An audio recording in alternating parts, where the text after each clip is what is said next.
கும்பகோணத்தில் நகை கடையில் நகை வாங்க வந்தது போல நடித்து நகையை திருடிவிட்டு தப்பியோடிய 2 பேரை பொதுமக்கள் மடக்கி பிடித்தனர். கடை உரிமையாளர் மற்றும் பெண் ஊழியர் அவர்கள் இருவரையும் பிடிக்க துரத்திச் சென்றதை கண்ட அக்கம் பக்கத்தில் இருந்த மக்கள் அந்த 2 திருடர்களையும் கையும் களவுமாக பிடித்து தர்மடி கொடுத்து காவல்துறையினரிடம் ஒப்படைத்தனர்.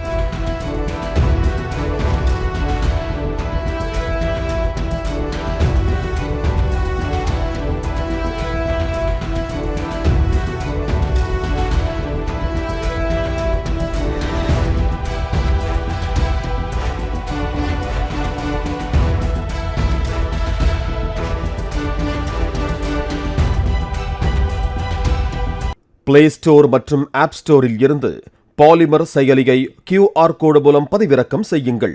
செய்திகளை உடனுக்குடன் பெறுங்கள்.